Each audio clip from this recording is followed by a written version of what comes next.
how to hit your iron shots consistently. So how can you strike your irons in a consistent way? I'm 180 over the ravine here in Madeira, and you are going to need to strike the ball consistently if you want to play a course like this. I've got two fundamental ideas that I see amateurs get muddled up time and time again, which makes it really hard for them to strike their irons.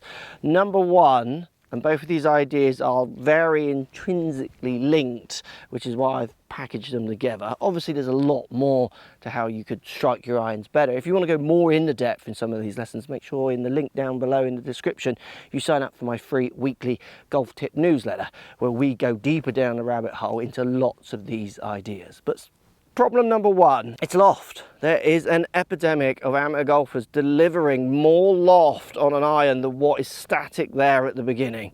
So this club has X loft. Let's say it's got 30 degrees or 28 degrees or 24 degrees, whatever this loft is.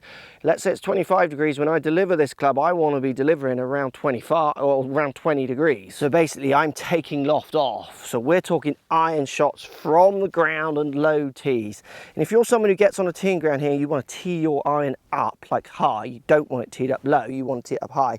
This is for you. This is the problem. It's loft. The ball on the ground, if I take my club and I try and hit it up the face, because let's say we want a good strike, a consistent strike to be somewhere nearer like the fourth groove up on an iron, I can't be hitting it by adding loft, because what happens is it presents the first groove. I need to be de-lofting to present that fourth or higher grooves to get that consistent golf strike. So how can you make sure you're delivering less loft than what's there at the beginning? Well, the best way to do this is to control the loft as it swings around your body. And we're going to talk about the sweet spot of the club and where it relates to the shaft of the club. So let's say our sweet spot is here. The sweet bit, the bit that feels good, the effortless swings, the ones that just feel perfect when you hit them. Hitting away from this sweet spot, you're going to get rattles, it's going to feel not as comfortable. Then we've got the shaft of the club coming out the head. So the sweet spot is this side of the shaft. Now what we see lots of amateurs do on their downswing, as they come down in to hit the ball, they get and keep the sweet spot this side of the shaft. Can you see that? They're kind of lagging the sweet spot back behind them. And what this will do, if I've got a sweet spot lagging behind me as I come in to hit the ball is either just going to go straight up high right, which lots of golfers don't want to do. So what they do is they back themselves up, back the handle up, get that club going out in front of them. Then we see the added loft, because they try to catch the sweet spot up at the bottom. So the sweet spot, as it comes down, can't be lagging back behind the handle. We need to get the sweet spot forward of the shaft, and the bit you're holding, it's got to be this side forwards of this bit, because what that promotes, if I get the sweet spot this side of it comes down, so slightly this side of the shaft, that is going to promote what we see as handle lean into shots, de-lofted shots, better struck irons. So what you can do now, if you go home, just pick up a club, hold down the handle so you're not hitting any ceilings with big swings, and just think about where is the sweet spot in relationship to the shaft. So if you were to draw a line down from the sweet shot, so a straight line here, we need to feel that it's getting slightly out this side of the shaft.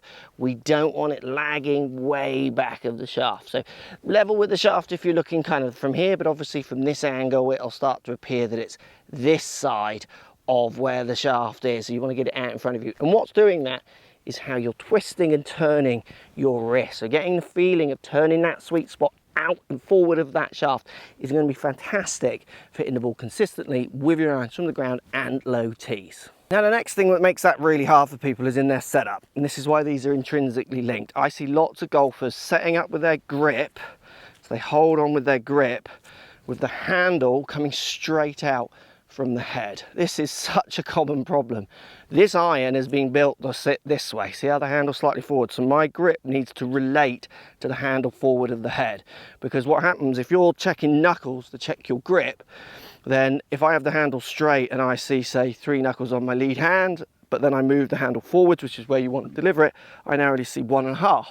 So your grip isn't in relationship to the face or in turn the handle. So you've got to make sure when you're setting the club up, the handle, the holding bit, the grip end here is up towards your lead thigh. Let's say ball somewhere towards the middle of my stance.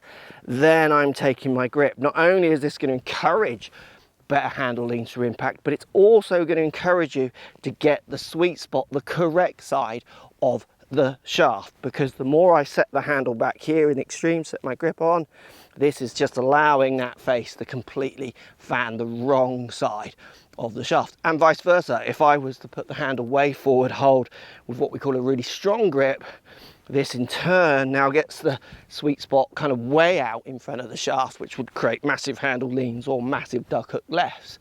So where that handle is in your setup will have big effects on where that grip and hands and shaft all relate to each other, which can have huge effects on if you can deliver shaft lean or not, which then has a huge effect obviously on if you can strike your irons consistently or not. Remember, if you're liking the videos, hit the like button down below, and don't forget to subscribe to my weekly newsletter if you want to hear more on these subjects.